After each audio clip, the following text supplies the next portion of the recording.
જય મહાદેવ. સર્વોને ધૂળેટીને હાર્દિક શુભકામના. ગઈકાલે રજાનો દિવસ હતો અને આજે તારીખ 4ના રોજ ધૂળેટી જ્યારે ગામના યુવા મિત્રોએ મને રંગો લગાવ્યા ત્યાર પછી ફરીથી રંગે રમવાનું મન થયું અને સર્વ સાથે હું પણ જ્યાં જ્યાં મિત્રો ગોતી અને રંગે રંગાવ્યા. ચાહે તે હોટલ હોય, ચાહે પોતાની દુકાને બેઠા હતા, રમાવ્યા ગયા હતા. આમ તમામે તમામને ગોતીને રંગો લગાડ્યા અને આ રંગો રમવાની મજા છે વર્ષોથી હું ભૂલી ગયો હતો.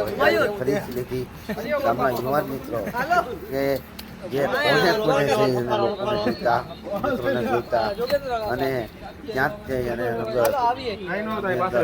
રંગી નાખ્યા અને ઘરમાંથી પણ કાઢીને લોકોને રંગોમાં રંગી નાખ્યા અને આખા શરીરે ગુલાલ કલર અને જાણે વરસાદ કરી દીધો અને કોઈને પણ ગામની અંદર યુવા મિત્રોએ અને ખરેખર મજા જે વર્ષોથી અમે ભૂલી ગયા હતા એ વર્ષોથી ભૂલેલી મજા આજે માણી અને ખૂબ જ આનંદ થયો. થોડી વાર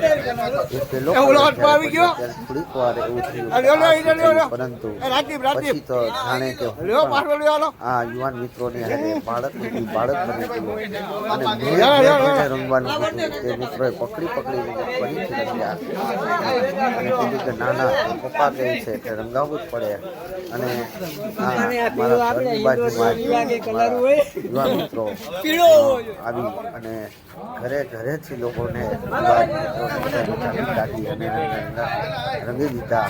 ખરેખર ધૂળેટી જે આપણા હિન્દુ શાસ્ત્રની અંદર રમવાની મજા છે અને એકબીજા ઉપર કલર ઉડાડી એકબીજાને ઉત્સવની હાર્દિક શુભકામના પાઠવવાની છે. આપણી એ પ્રથા અને આજે નિભાવી અને આ લોકોએ ખૂબ જ સુંદર કાર્ય કર્યું છે. જય મહાદેવ.